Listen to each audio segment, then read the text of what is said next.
एक बार एक सेवक वाणी श्री दामोदर दास सेवक जी की, नए नए हम थे तो हमको किसी ने दिया था कि पढ़ना महाराज जी को। हमारा ये काम था गुरु जी से जांच करवाए बिना हम किसी, क्योंकि पता है कि जिस विषय के हमें तो हमारे प्रमाण लगते, तो महाराज जी वाणी जी प्राप्त हुई, वो किसी और महाराज जी ने जो देखा ऐसे वाणी ली, तब किसी की भी लिखी हुई है लो, और तुरंत ऐसे फूल में लपेटा, बोले जाओ यमुना जी पधरा के आओ। और फिर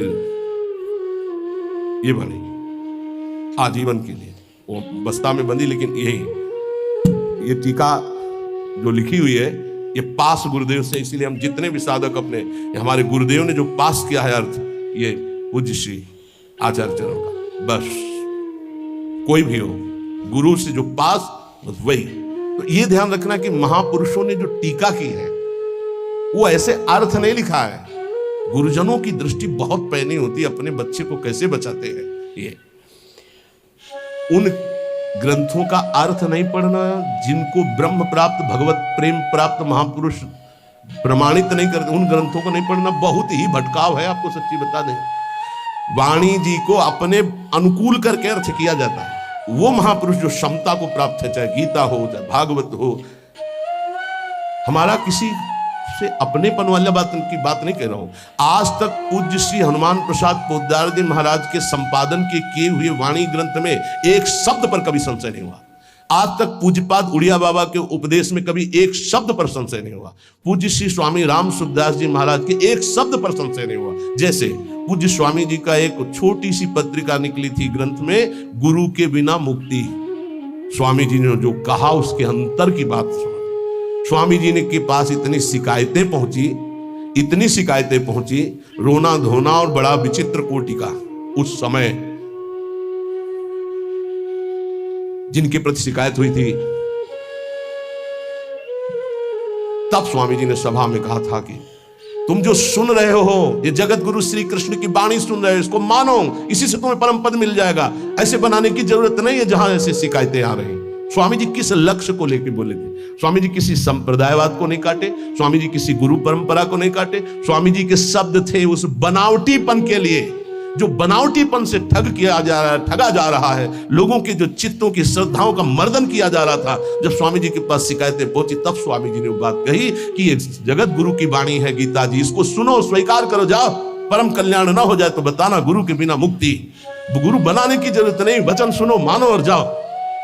कोई एक शब्द में उसको घसीटो मत इधर उधर, सीधे जिस प्रसंग से महापुरुष बोले उस बात को समझना है। तो हमको ऐसे ग्रंथ नहीं पढ़ने, ऐसी किताबें, ऐसे शास्त्रों की व्याख्या, ऐसे किस्सा कहानियां, ऐसे दृश्य, ऐसे चित्र, ये सब ना देखे जो भजन में बहुत बाधक है।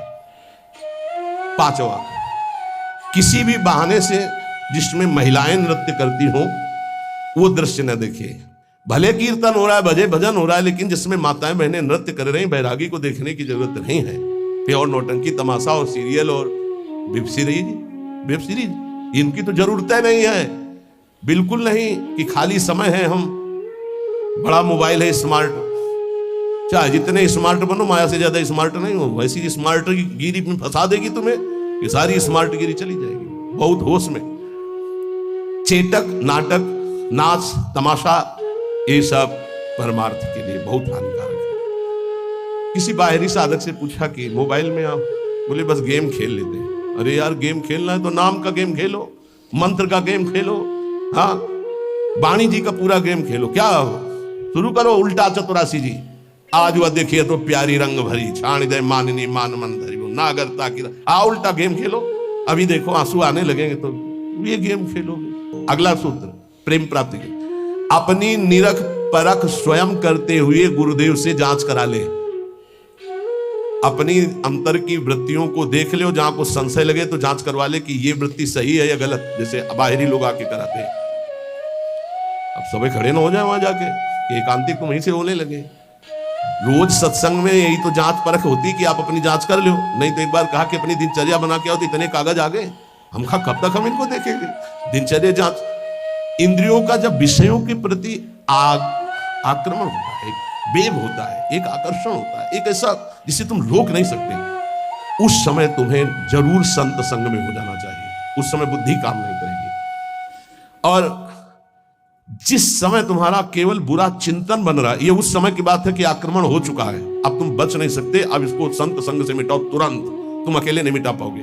और अगला जो है वो कह रहे जब तुम्हारा चिंतन गलत हो रहा है तो नोच के फेंक दो, मिटा दो उस चिंतन को जो गंदा हो रहा है, नहीं तो आगे फिर वही दशा आ जाएगी। एकांत में इंद्रियां और मन साधक के ऊपर शासन करते हैं।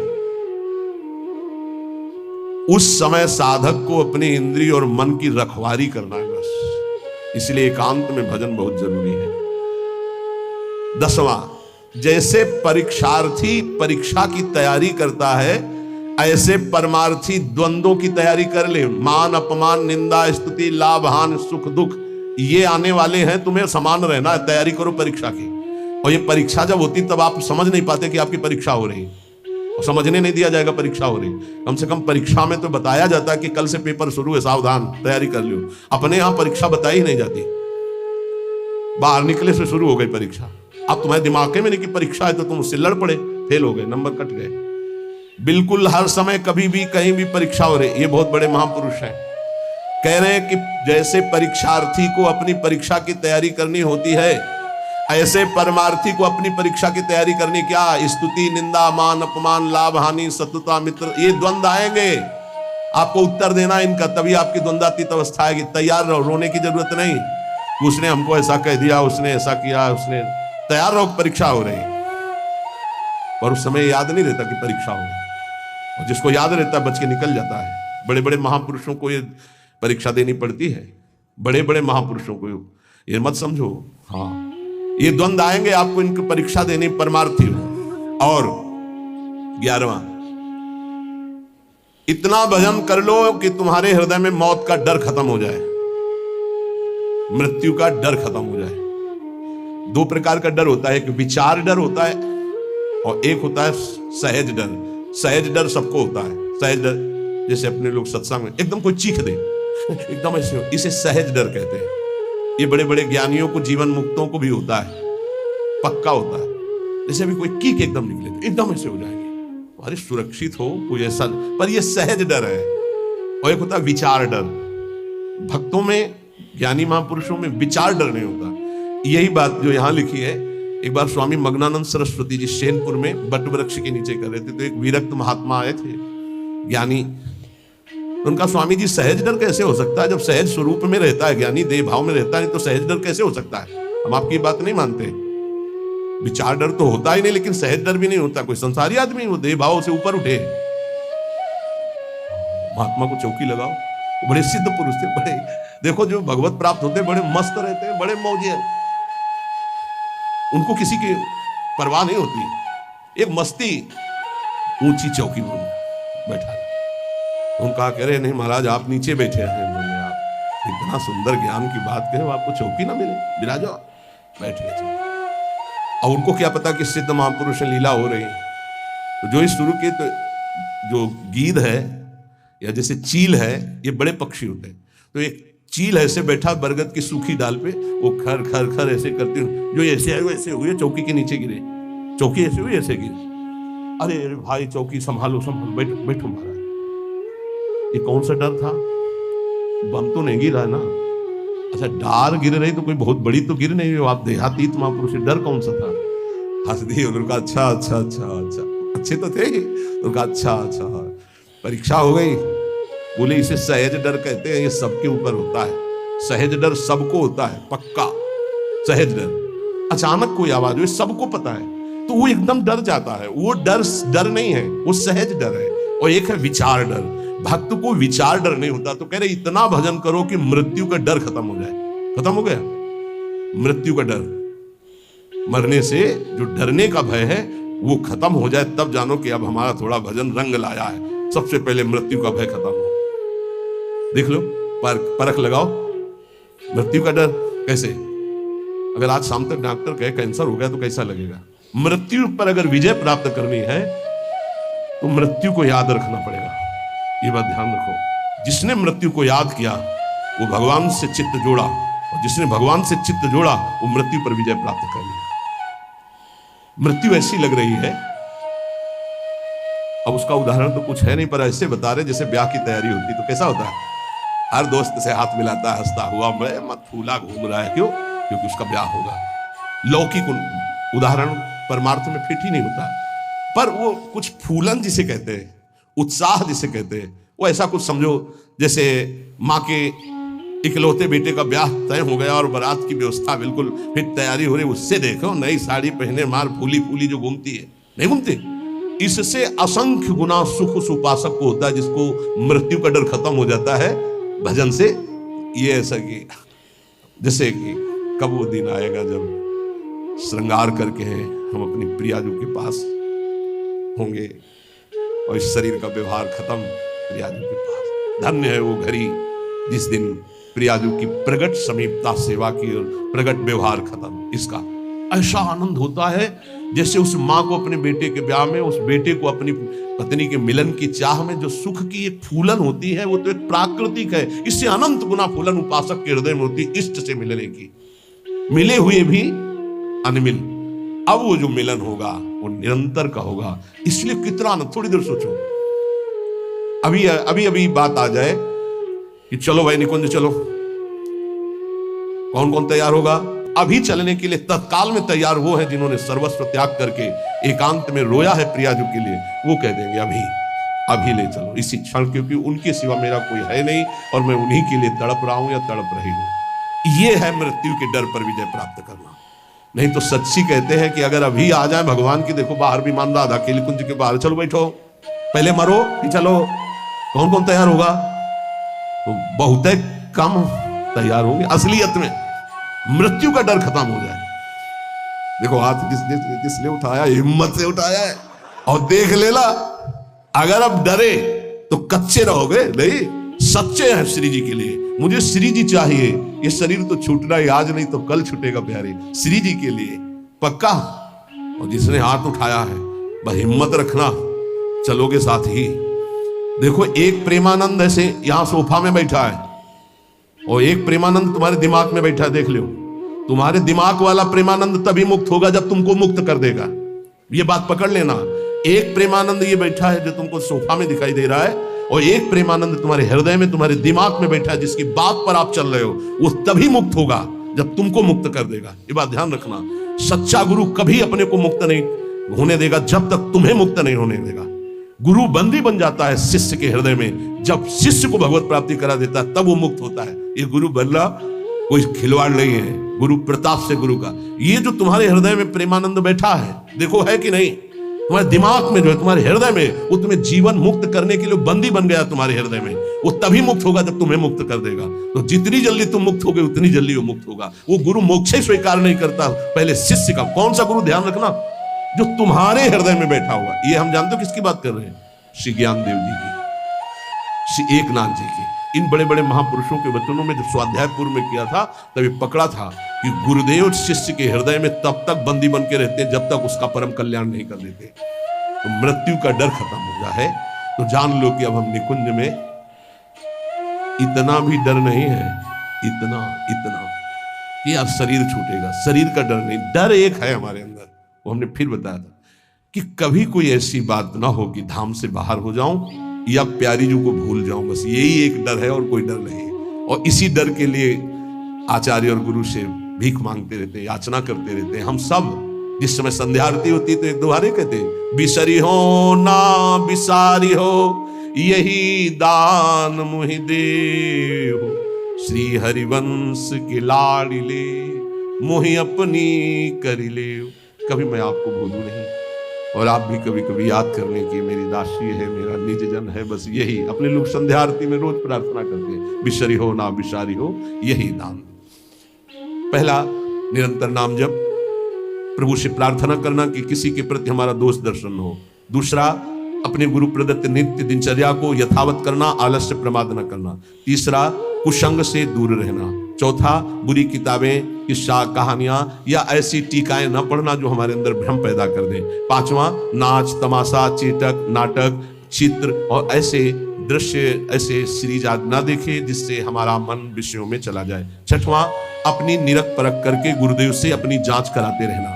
सातवां, इंद्रियों को जब देखे कि ये बुरे आक्रमण में बिल्कुल अब फंसा ही देंगी तो तत्काल किसी संत का आश्रय ले, तुरंत, क्योंकि उस समय तुम्हारा विचार तुम पर हावी है, अब कोई महापुरुष ही तुम्हें बचा सकता। उस समय जैसे आप संत के संग में नहीं हो तो आप सत्संग शुरू कर दो और बड़े ध्यान से सुनने लगो तो शायद आपकी बुद्धि बच जाए। नहीं, कोई सत्संगी हो तो उसके समीप चले जाओ और उससे वार्ता करने लगो। आपका मन बटना चाहिए, उस समय एकांत नहीं होना चाहिए। आठवां, जब बुरा चिंतन उठे, इसमें जो शब्द है उसे नोच कर निकाल के फेंक दो, उसका अस्तित्व मत रखो। नवा, एकांत में विशेष मन और इंद्रियां हावी होती हैं, इसलिए साधक को एकांत में बहुत सावधानी पूर्वक भगवत चिंतन करना चाहिए। दसवां, जैसे विद्यार्थी की परीक्षा की तैयारी होती है, ऐसे परमार्थी को अपने हर समय ध्यान रखना कि तुम्हारी कभी भी परीक्षा हो सकती है और हमको उत्तीर्ण होना। जब उत्तीर्ण होगे तो भक्ति की भूमिकाएं या ज्ञान की भूमिकाएं जागृत होने लगेंगी। 11वां, मौत का डर खत्म हो जाना चाहिए। कह रहे हैं कि इन कीड़ों में और देवताओं में कोई फर्क नहीं है। क्यों?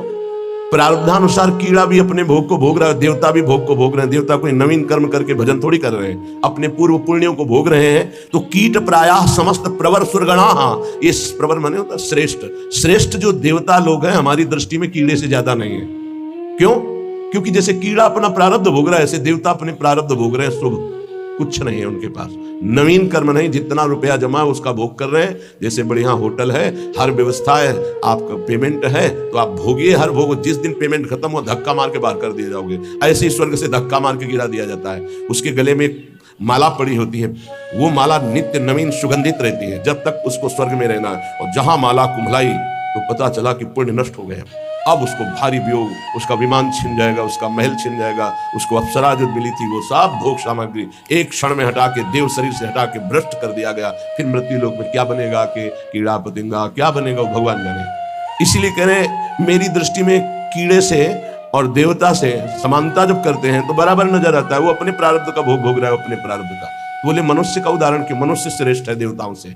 क्यों? क्योंकि वो राधा राधा कृष्ण कृष्ण जप करके वो भगवत प्राप्ति कर सकता है, देवता नहीं कर सकते। कीट प्रायः समस्त प्रवर स्वर्गणा सिद्ध्यश्चेन्द्र जाल। अब कह रहे ये जो अष्ट सिद्धियां और भी 28 सिद्धियां और भी अन्य छोटी सिद्धियां, बोले ये इंद्रजाल है, कोई भगवदानंद नहीं है। इंद्रजाल माने होता है जो है नहीं पर दिखाया जा रहा है, माया का, जादू का एक नया तमाशा। सिद्धियां क्या है? माया का एक नया तमाशा। अगर उनको और क्या तमाशा, यही है अभी यहां है और इसी समय कहीं और है। जब दोनों अरे बड़े तो सिद्ध पुरुष है, अभी तो यहां हमारे सामने, तो बोले ठीक इसी समय हमारे पास भी थे, बोले बड़े सिद्ध पुरुष हैं। ये क्या है, कोई खास बात थोड़ी है। अष्ट सिद्धियां, सिद्ध्यश्चेन्द्र जाल, ये इंद्रजाल माया जादू का तमाशा है। यह है प्रेम की प्राप्ति के लिए जो हमें विकलता चाहिए वो यहां कहीं नहीं टिकना। प्रायः संस्वाद्य वृंदावन रसिक रसम माद्यते मेद्य हृदयम। जिनको वृंदावन प्रेम रस की प्राप्ति की चाह है वो इतने में किसी में भी न टिके, किसी को भी स्वीकार न करे, नहीं प्रेम रस नहीं मिलेगा। इसीलिए आप देखें हमारे वृंदावन ब्रज धाम या कहीं भी जो भगवत प्रेमी सिद्ध महापुरुष है, आपको कोई जादू तमाशा कोई ऐसी बात नहीं मिलेगी। सीधे सरल स्वभाव नमन कुटिलाई। तो यहाँ की सिद्धि क्या है? यहाँ के सिद्धों को क्या प्राप्त होता है? रुदु सुस्वरम राजन कृष्ण दर्शन लाल। पर रोना यहाँ की सिद्धि है। जिस पर तुम हो रीझते क्या देते यदि, रोना सिसकना तड़पना आहों की जागीर, ये यहाँ के सिद्धों की परिपाटी है। एकांत में बैठे हुए चिल्ला चिल्ला के रो रहे प्रभु से, हा कृष्ण, हा कमल लोचन, हा प्रियाजू, हा स्वामी। ये यहाँ की सिद्धि है। तो ये किसको मिलती है? बोले जो मोक्ष को कड़ुआ मान करके, जो समस्त इंद्रियों के भोगों को नरक मान करके, जो समस्त भोगों को महाविष जान करके, क्योंकि ये जलाने वाले हैं। और समस्त देवताओं को भी कीड़े से भी ज्यादा भाव न रखना। कीड़ा अपना प्रारब्ध भोग रहा है, वो अपना प्रारब्ध भोग रहा है। और इंद्रियां ये तो जादू का तमाशा। गोस्वामी तुलसीदास जी ने भी लिखा है, रिद्धि सिद्धि पेरे बहु भाई, बुद्धि लोभ दिखावे आई, होय बुद्धि जो परम सयानी, तिन तन चितई ना नहीं जानी। ये हमारा अमंगल कर देंगी, भगवत प्राप्ति नहीं होने देगी। इसलिए भगवत प्रेमी महात्मा कभी किसी सिद्धि को स्वीकार नहीं करता। इसलिए बहुत सरल होते। अब फिर उनमें कोई चमत्कार नहीं दिखाई देता। क्या चमत्कार? बाहरी, क्योंकि वो इंद्रजाल स्वीकार नहीं किए। उनका चमत्कार होता है उनके समीप एक बार जो आ गया और उन पर भाव कर लिया तो उसका जीवन परिवर्तित हो गया, वो भक्त बन गया, भगवान का नाम जापक बन गया, अच्छे आचरण वाला बन गया, मनुष्य जीवन का उसको लाभ मिल गया। ये चमत्कार होता है। तो श्रीपाद कह रहे हैं श्री वृंदावन का जो महारसास्वादन मतवाला कर देने वाला, मोक्ष सुख को भी थुत्कीकृत करने वाला प्रेम है, उसकी प्राप्ति के लिए यदि आप चल रहे हो तो स्त्री मात्रे मात्र बुद्धि, बहुत ध्यान से सुनिए। गृहस्थ हैं तो जिनके साथ पाणी ग्रहण संस्कार किया है, उनके अलावा आपका किसी के प्रति भी काम भाव वाली वृत्ति का संबंध नहीं होना चाहिए, नहीं बड़ी दुर्गति होती है। चाहे वो स्त्री शरीर हो चाहे पुरुष शरीर हो, यदि अपनी मर्यादा से अलग, ये देखो धर्म शास्त्र हैं, इनका एक कानून है। भारतीय संविधान के अनुसार आपने यदि कानून विरुद्ध आचरण किया और नहीं पकड़े गए तो आप अपने को बहुत प्रवीण मानते हैं कि मैं बच गया, देखो। लेकिन तुम भारतीय संविधान के प्रगट में दंड ना मिलने पर ऐसा न समझ लेना कि दंड मुक्त हो गए। एक है भागवतिक संविधान जिसमें किसी की गवाही, किसी की साक्षी की या किसी की रिपोर्ट की जरूरत नहीं, तुम्हारा कर्म ही तुम्हें दंड दे देगा जो तुमने कर्म किया है। इसलिए जो पति वंचक पर पति रति करई, रो रो नरक कल्प सत परई। जो स्त्री अपने पति की वंचना करके दूसरे पुरुषों के साथ सहवास करती है, बहुत समय तक वो रो रो नरक को प्राप्त होती है। ऐसे जो पुरुष पाणी ग्रहण करके अपनी पत्नी को धोखा देकर दूसरी स्त्री के साथ सहवास करता है, ऐसी उसकी दुर्गति होती है। और जो भगवत मार्ग में चलने वाले उपासक हैं, चाहे गृहस्थ हो चाहे विरक्त, समस्त संसार की जितनी भी स्त्री शरीरधारी हैं, उन सब के प्रति पूज्य बुद्धि, भगवत बुद्धि, दैवी बुद्धि, मातृ बुद्धि, ऐसा कहा गया है। जिनसे पाणी ग्रहण किया उनकी बात अलग, गृहस्थी में बका सबके प्रति भगवत बुद्धि, सबके प्रति। ऐसे विरक्त भाव में गोस्वामी जी इसी की टीका करते हैं। स्त्री मात्रे मात्र बुद्धि के लिए जननी सम जानहि पर नारी, धन पराये बिसते बिस भारी, जिन्हि राम तुम प्राण प्यारे, तिनके मन शुभ सदन तुम्हारे। जो आपको प्राणों से भी अधिक प्यार करते हैं, उनका मन आपका निरंतर निवास स्थान है। हे रघुनाथ जी, वाल्मीकि, जो सदैव माताओं बहनों की तरफ दृष्टि केवल पूज्य बुद्धि से जाती है। ये जननी है, हम इन्हीं से पैदा हुए हैं। इन्हीं माताओं के गर्भ में बड़े बड़े महात्मा, बड़े बड़े राष्ट्र भक्त प्रकट हुए। ये दैवी शक्ति है। इनका जो अपमान करता है, निरादर करता है, नष्ट हो जाता है। बड़े बड़े अपराध रावण ने किए लेकिन नष्ट नहीं हुआ। लेकिन जब दैवी शक्ति का अपमान किया तो भस्म हो गई सोने की लंका, और रहा न को कुल रोवन हारा। बड़ी उद्दंडता करता था दुर्योधन, लेकिन बड़े बड़े महात्माओं की कृपा बनी रही उसके ऊपर। और जो उसने देवी का अपमान किया, सभा में निर्वस्त्र करने का आदेश, उसी समय सारे सुकृत नष्ट हो गए और हर महात्मा की कृपा हट गई और नष्ट, पूरा कुल का कुल नष्ट हो गया। जिनके घरों में माताओं बहनों को सताया जाता है, कष्ट दिया जाता है, वो कभी स्त्री संपन्न घर नहीं हो सकते। और जो माताएं बहनें धर्म भ्रष्ट आचरण करती हैं, वो कभी सुखी नहीं रह सकती, दुर्गति को प्राप्त होगी। ये धर्म है, ये हमारा देश धर्म प्रधान देश है। बहुत महिमा इस भारत देश की गाई गई है, क्योंकि इसमें धर्म प्रधान क्षेत्र, अलग अलग भगवान ने क्षेत्र, जैसे स्वर्ग है वो भोग भूमि है, नर्क है वो पाप भोग भूमि है, मृत्युलोक है, मृत्युलोक में भारत भूमि भगवत प्राप्ति का परम धर्म स्थल है। जैसे गंगा यमुना सरस्वती का समागम तीर्थराज प्रयाग एक स्थान है अपना, उसका महत्व है। ऐसे पूरे विश्व में भारत का महत्व है। यहां भगवत प्राप्ति रूपी महान धर्म की स्थापना भगवान ने की है। ये वो भूमि है। इस भूमि में वास करने वाले के ऊपर भागवतिक शासन है, धर्म शास्त्र का। आप यहां परस्पर व्यभिचार नहीं कर सकते, जो हमारे शास्त्र मर्यादा है उसके विरुद्ध आचरण नहीं। स्त्री मात्रे मातृ बुद्धि आदेश कर रहे हैं, संपूर्ण स्त्रियों में मातृ बुद्धि। देखो गांव में हमने देखा है, छोटी छोटी जो बालिकाएं 10-11 से, तो सब उनके चरण छूने की भावना, घर के जन भी, अरे तू तो कन्या है, देवी है, जैसे वो पिता के चरण छूने के लिए चले, ला इधर पैर ला, हम गांव की बात करें, ऐसे चले तो दुर्गा है, कन्या है, देवी है, ऐसी भावना।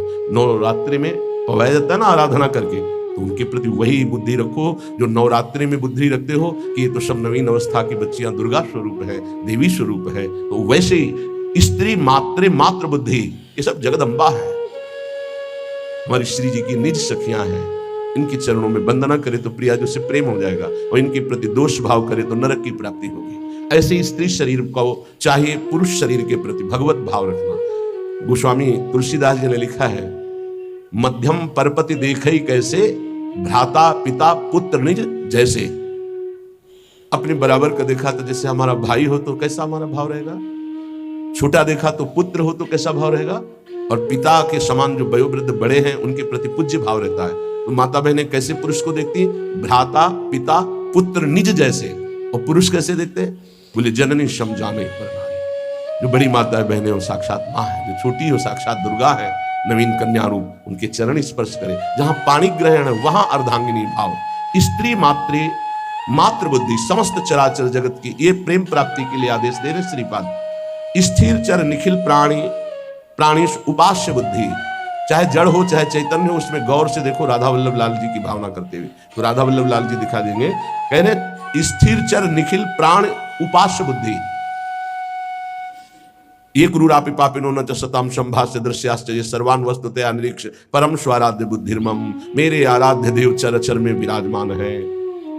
बाह्या से सार्थ लाभेश्वपि, कह रहे कि सांसारिक जितने भी लाभ हैं ये सब धोखे के हैं।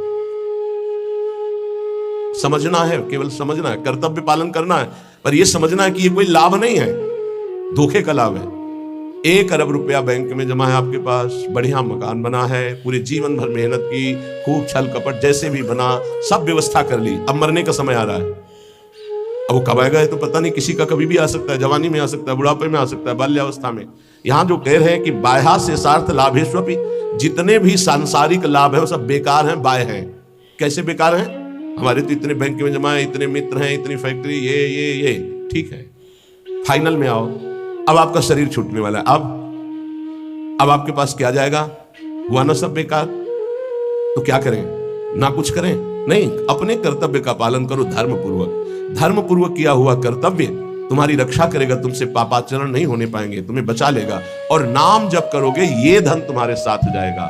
हृदय मुखम लानि क्रुद्धानि बुद्धि, कभी भी इन भोगों की हानि हो जाने पर मुख म्लान करके उदास निराश मत हो, क्योंकि ये कोई लाभ नहीं था जिसे तुम हानि मान रहे हो कि वो वस्तु नष्ट हो गई, धन नष्ट हो गया, हमें तो सबने छोड़ दिया, हमारा तो उपहास करते, कुछ नहीं, ये लाभ ही नहीं था।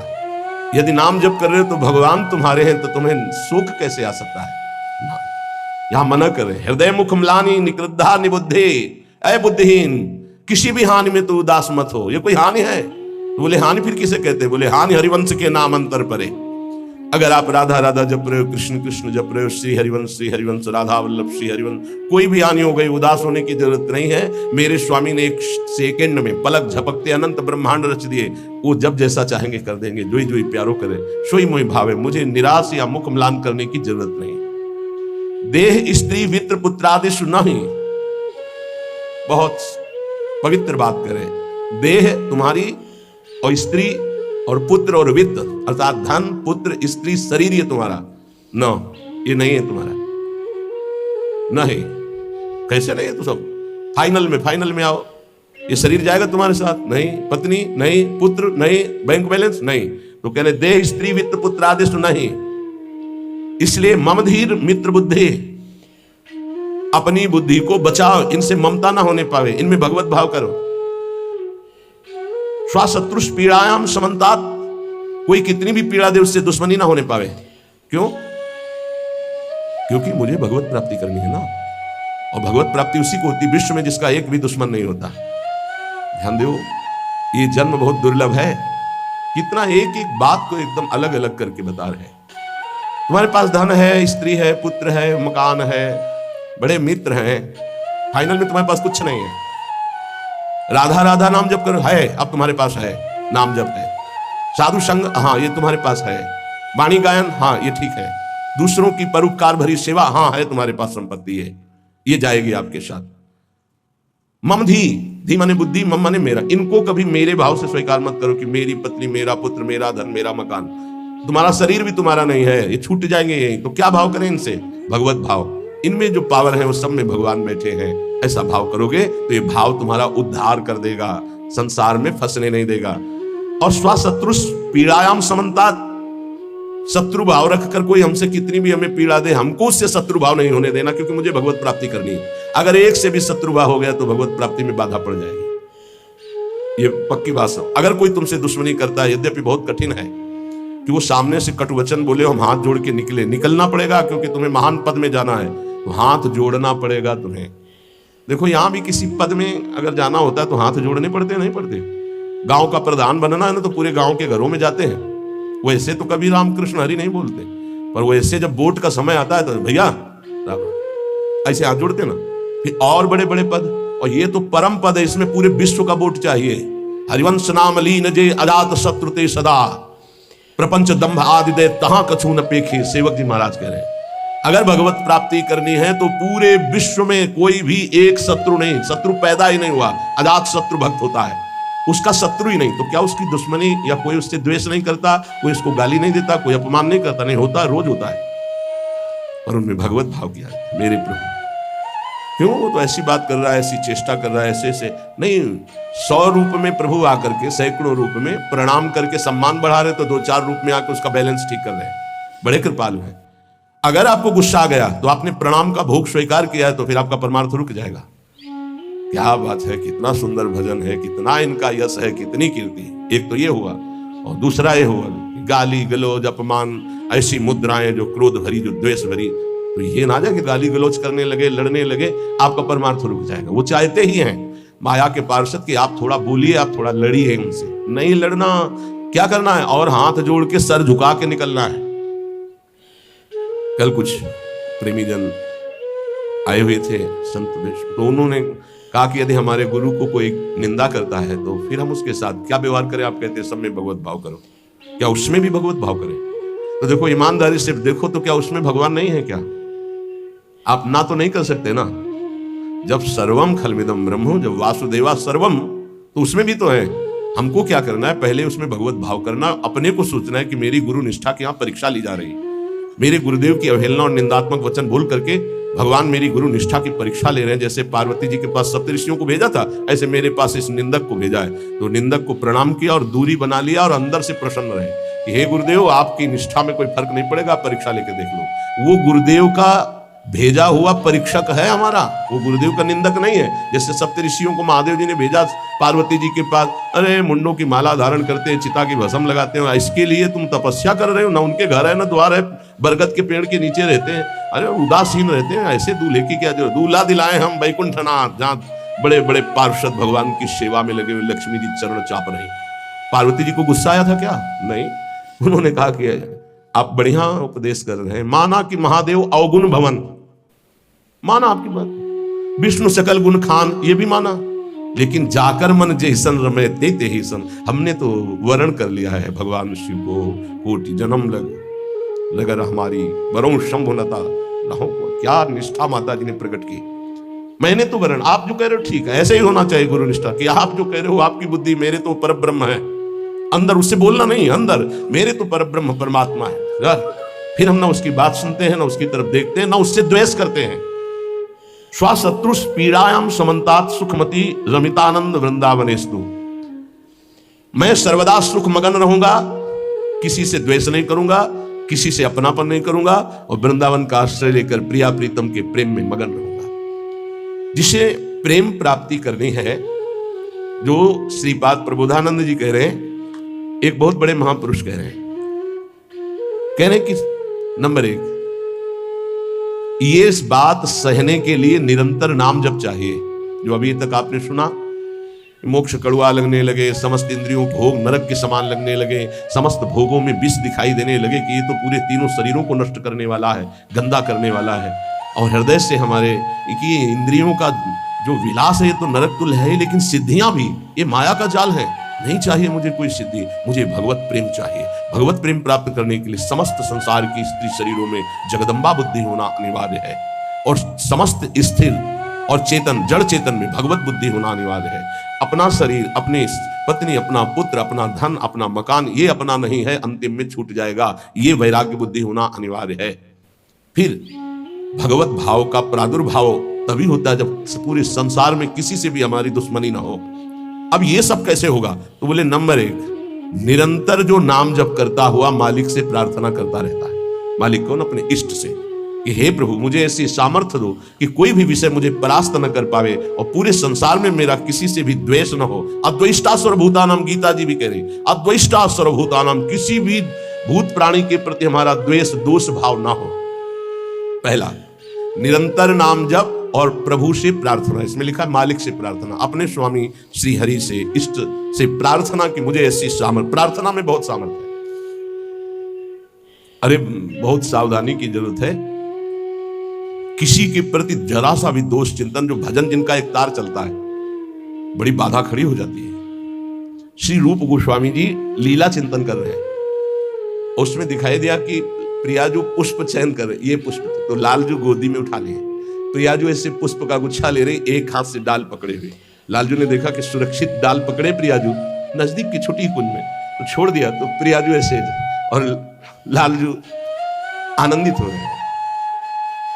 पूज्य श्री रूप गोस्वामी को भी हंसी आ गई कि लालजू को ऐसा विनोद सूझा। इस समय अत्यंत सुकुमार प्रियाजू डरप रही है। फिर लालजू ने अपनी गोद में ले लिया, फिर उनका शमन हुआ। जिस समय वो हंस रहे थे उस समय एक संत जा रहे थे जो लंगड़ा के चलते थे ऐसे ऐसे, और वो ऐसे अर्ध निमीलित नेत्रों में ऐसे हंस रहे थे। उनको दृष्टि गई कि अरे भगवान ने मुझे लंगड़ा बनाया है तो हंस रहे हैं। हम तो समझ रहे थे बहुत बड़े महापुरुष हैं और ये हमारी हंसी कर रहे हैं, ऐसा कैसे हो सकता है? हाँ ना, हमारा प्रारब्ध भोग है ना, हमारा पैर ऐसा है इसलिए हंसी का पात्र में। बड़े अंदर से दुखी हो गए, चले गए, लीला बंद हो गई उनकी। अब आप बताओ, उन्होंने सोचा नहीं, देखा नहीं, वो तो प्रिया प्रीतम को देख रहे थे। बड़े विकल हुए जब लीला बंद हो गई। तो फिर पूज्य श्री सनातन गोस्वामी से चर्चा की, क्योंकि दोनों महापुरुष की हमारी लीला बंद हो गई। उनका एक उपाय वैष्णव अपराध बन गया। वो वैष्णव अपराध, किसी वैष्णव को अभद्र बोले या दुख पहुंचाए, ऐसा संभव ही नहीं। महाप्रभु चैतन्य देव की कृपा से ऐसा संभव ही नहीं है। कैसे ऐसे? उनका है तो वैष्णव अपराध। अब ये विचार हुआ कि कैसे जाना जाए कि किससे अपराध बना, कैसे जाना जाए? जब किया ही नहीं प्रकट में तो जाना कैसे जाए? बोले कोई वैष्णव दुखी हो गया है तो वैष्णव सेवा की जाए, आसपास के जितने संत सबको निमंत्रण दिया जाए, पता चल जाएगा, सबकी जूठन पाई जाएगी तो शायद पुनः अपराध कोई हुआ हो जाने अनजाने में तो उसका मार्जन हो जाएगा। ऐसा हुआ, आसपास के सब संतों को निमंत्रण दिया गया। वैष्णव जे भी उनके पास निमंत्रण गया तो नाराज होकर बोले, पहले तो उपहास करके हंसी उड़ाते हैं, फिर निमंत्रण देते हैं, हमें नहीं जाना। तुरंत सूचना है कि वो नाराज है। अरे तुरंत गए पूज्य श्री रूप गोस्वामी जी और कहा, प्रभु कब हमने आपका उपहास किया? तो कहा, प्रभु प्रभु आप कर रहे हो। उस दिन हम जा रहे थे और जैसे हमारा भगवान ने पैर ऐसा कर दिया तो झटका मार के चलते तो आप हंस रहे थे। तो उनका मुझे तो याद ही नहीं कि आप कब निकले और हम कब हंसे। तो उन्होंने समय बताया कि अमुक दिन उस समय। अच्छा, तो उनका, प्रभु ऐसे बतानी नहीं चाहिए पर आप नाराज हैं इसलिए बता रहा हूं। प्रभु उस समय हम लीला देख रहे थे, प्रियाजू पुष्प चयन करने की, तो लालजू गोद में उठा के वो पूरी घटना बताई और कहा, अगर ऐसा भाव में हम हंस रहे तो आप उसी समय निकल रहे होंगे, आपको ऐसा लगा तो प्रभु आपके लिए नहीं था, आप क्षमा कीजिए। वो तो प्रियाला तो चरणों में गिरे जो दूसरे वैष्णव थे और कहा, अरे आप जैसे महापुरुषों के प्रति हमारा दोष भाव बन गया, क्षमा करो। वो राजी, तत्काल लीला प्रारंभ हो गई, तत्काल। अब आप विचार करो, जब दोष नहीं है वैष्णव दुखी हो गए तो लीला रुक गई। फिर अगर केवल स्वीकृति की हाँ ये गलत है, वो गलत कर रहे हैं तो भी हाँ गलत है, नहीं और भगवान की लीला भगवान जाने। नहीं आप बताओ कि ये गलत है कि सही, नहीं तो हम कोई जज है क्या? जिनके सारे हम चल रहे उनके सारे वो चल रहे, उनसे पूछो जाके, चले जाओ राधा राधा राधा। कभी किसी का फाइनल करने के नहीं, तस्मात् शास्त्रम तो तुम्हारा। ये बहुत सूक्ष्म विषय है, इसलिए वर्णन किया, बहुत सूक्ष्म विषय है, बहुत सावधान। नाम जापक भगवत प्रेम प्राप्ति के लिए इतनी सामर्थ्य जो अभी पीछे चर्चा हुई, उसके लिए निरंतर नाम जप और प्रभु से प्रार्थना कि किसी भी के प्रति हमारा तनिक भी दोष भाव न बनने पावे। प्रभु से प्रार्थना, वही सबके हृदय में बैठे हुए, वही आपको ऐसी सामर्थ्य देंगे। क्योंकि सृष्टि में आपके प्रति प्रतिकूल व्यवहार होगा, आपका उपहास करेंगे, आपके नाना प्रकार के कटु वचन बोलेंगे, आपको सह जाना है, उनके प्रति कटु वचन नहीं करना, दोष भाव नहीं करना, नहीं अपनी भगवत प्राप्ति में बाधा आ जाएगी। ये सूक्ष्म विषय सब कोई नहीं समझ पाएगा, लेकिन उपासक जो भगवत प्राप्ति करना चाहते हैं, अपना भजन बचाना चाहते हैं, वो इस बात को अच्छे से पकड़े। दूसरा, जो दिनचर्या दी गई है उसमें आलस्य ना होना, भगवत प्रेम प्राप्ति या ऊंचाई पर चढ़ने के लिए जो दिनचर्या है, हमको ये नहीं देखना है कि अमुक साधक आता है कि नहीं आता है, अमुक नहीं आता तो हम भी नहीं आते हैं, ऐसा नहीं। अमुक की त्रुटि है, उसका सुधार करना चाहे तो कर सकता है, लेकिन आप सुधरे हुए हो तो आपको अच्छे आचरणों का अनुकरण करना है। आपको ऐसे आचरण नहीं करने हैं जिनसे हमारी दिनचर्या बाधित हो जाए। एक चीज और ध्यान रखना है, इसको बहुत विस्तृत रूप से समझा इसलिए रहे कि एक दिनचर्या है जिसके पास सेवा नहीं, गुरु सेवा, और एक दिनचर्या है जो गुरुजनों की सेवा में रहते हैं। उनसे हो सकता है जो भागवतिक दिनचर्या का आदेश दिया गया है वो ना हो, तो उनको असंतुष्ट नहीं होना, क्योंकि वो गुरु सेवा में है। सारी दिनचर्या का फल जो है वो गुरु प्रसन्नता है। तो अगर वो गुरु सेवा में, जैसे हमारी श्री जी की भोग सेवा में है, अब प्रातः बाल भोग से लेकर के शयन तक कितने भोग श्री जी को लगते हैं, अब उनमें उनको हो कि हमारी दिनचर्या तो नहीं। अब जैसे जो और हैं सेवा में है बहुत से, कोई किसी सेवा में, कोई किसी सेवा में, अब उनकी दिनचर्या वो माला लेके नहीं बैठेंगे। थोड़ी थोड़ी देर में जो दिनचर्याएं हैं, जो सेवाएं हैं, तो उनको इस बात का पश्चाताप नहीं करना कि मेरी दिनचर्या नहीं चल रही। वो तुम्हारी दिनचर्या गुरु प्रसन्नता के अंतर्गत है, उसमें नहीं सोच। और ये नहीं सोचना कि अब हम सेवा कर रहे हैं तो हमारा वो भजन तो हो नहीं रहा जो दूसरे माला से कर रहे हैं, तो पता नहीं मेरी गति क्या होगी, ये नहीं सोच। गुरु सेवा का एक प्रताप है, भी ध्यान रखना। जैसे मान लो कोई शरीर के वस्त्र धो रहा है, कोई ऐसी सेवाएं कर रहा है, वो नाना प्रकार की सेवाएं हैं जिनमें उनको समय ही नहीं मिल रहा कि वो बैठ करके पद गायन करे, वो 11 माला 41 माला वो संख्या पूरी करे। अच्छा, सेवाओं में लगा है तो उसका मन लगा है, अब उसका मन कहाँ लगा है, ये वस्त्र गुरु जी का है, ये गुरु जी के लिए जल है, ये उसका चिंतन हो रहा है। ध्यान मूलम गुरु मूर्ति, पूजा मूलम गुरु पदम, मंत्र मूलम गुरु वाक्य, मोक्ष मूलम गुरु कृपा। क्योंकि कई साधक ऐसे हैं जो फिर उनको पश्चाताप होगा कि दिनचर्या में बाधा पड़ रही हमारी, तो दिनचर्या की चर्चा हुई थी। नहीं, जिनको सेवा मिली हुई है उन। एक बार भगवान शंकराचार्य जी से कई शिष्यों ने कहा कि एक ये ब्रह्म सूत्र है, इसकी व्याख्या सुनना चाहते हैं। तो उनकी शरीर सेवा में स्नान के बाद जो वस्त्र लंगोटी आदि प्रक्षालन करना है, वो त्रोटकाचार्य जी रहते थे। तो उन्होंने कहा त्रोटक को आ जाने दे। तो उन्होंने कहा प्रभु वो तो कभी व्याकरण नहीं पढ़े, कभी शास्त्र, जब गायन स्वाध्याय होता है तो कभी बैठते नहीं हो, तो शरीर सेवा में ही लगे रहते। मतलब ज्ञान की चर्चा थी ना, तो शरीर को, गुरु के शरीर को वो साधारण शरीर समझ रहे थे।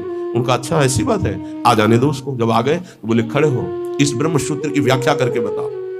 तो जो पढ़ने लिखने से नहीं आता, गुरु कृपा से आता है। तत्काल संस्कृत का प्रादुर्भाव हुआ और वैदिक सिद्धांतों का प्रवचन, सब दंग रह गए। तो उनका गुरु की लंगोटी ढोने वाले को साधारण समझते हो क्या? साधारण नहीं होता गुरु की लंगोटी धोने वाला, वस्त्र धोने वाला। असाधारण कृपा से सौभाग्य मिलता है, असाधारण कृपा से। तो जिनकी जो दिनचर्या ऐसी है कि उनको फुर्सत ही नहीं है, तो उनको कभी नहीं सोचना कि इतने बजे इतने बजे इतने, उनकी दिनचर्या है। तो ये चीजें ध्यान रखना है उपासक को। प्रमाद में हमें दिनचर्या में बाधा नहीं पहुंचानी, प्रमाद युक्त हमारी दिनचर्या नहीं होनी चाहिए। यदि गुरु सेवा, इष्ट सेवा में हमारी जो गुरु की अन्य साधकों के प्रति बताई हुई दिनचर्या उसमें बाधा पड़ती है, तो वो बाधा नहीं मानी जाएगी आपकी। दूसरा जो अभी वर्णन किया, गुरु प्रदत्त दिनचर्या में बाधा नहीं होनी चाहिए। बहुत बड़ी चीज है गुरु प्रदत्त दिनचर्या, बहुत बड़ी वस्तु, बहुत बड़ी वस्तु। गुरु सेवा मिल गई तो लाडली जो अधीन हो गई पक्का। तीसरा, कुसंग से दूर रहना, ये बहुत जरूरी है, बहुत जरूरी है। रावण लंका में रहता था, लंका समुद्र के किनारे थी, समुद्र निर्दोष था, पर ऐसे दोषी का संग समीपता होने के कारण समुद्र को बांध लिया गया। समुद्र बांधा गया, जिसकी मर्यादा अपार है उसे मर्यादा पुरुषोत्तम ने बांध दिया। किस लिए बांधा गया था? क्योंकि रावण का पड़ोसी था। रावण का पड़ोसी होने के कारण समुद्र को बांध दिया गया। जो रही उत्तम प्रकृति का कर शकत कुसंग, चंदन विष व्यापत नहीं लपटे रहत भुजंग। अच्छा, जब कोई गलत करता है तो वो चार से थोड़ी कहता है कि मैं गलत करता हूं, नहीं, वो सही और कुबुद्धि को वो ही सही दिखाई देता है, गलत सही दिखाई देता है और वो परमार्थ से भ्रष्ट हो जाता है। इसलिए कुसंग से बहुत दूर रहना चाहिए।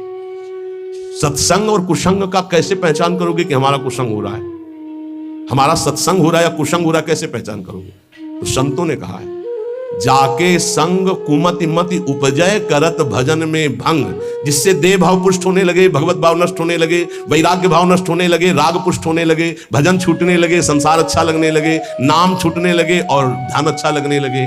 गुरु से अश्रद्धा हो जाए, भक्ति से अश्रद्धा हो जाए, ये कुसंग का फल होता है। अच्छा, कुसंग का फल जब आपके ऊपर चढ़ेगा तो आपको नहीं लगेगा मैं कुसंग कर रहा हूं, नहीं तो ठीक हो जाओगे। सामने से महापुरुषों को लगेगा कुसंग कर रहा है, और वो जब कहते हैं तो उनको चिड़चिड़ाहट होती है, मैं कहां कुसंग कर रहा हूं। नहीं नहीं, क्योंकि कुमति कभी स्वीकार नहीं करती कि मैं कुमति हूं, अगर स्वीकार कर ले तो सुमति आ जाए। कुसंग से बचना चाहिए। पहला है निरंतर नाम जप करते हुए भगवान से प्रार्थना करना कि कभी किसी के प्रति हमारा दोष दर्शन न हो, शत्रुता का भाव न हो। दूसरा, गुरु प्रदत्त दिनचर्या का पालन करना, आलस्य बिल्कुल ना आने देना। तीसरा, कुसंग से बचना।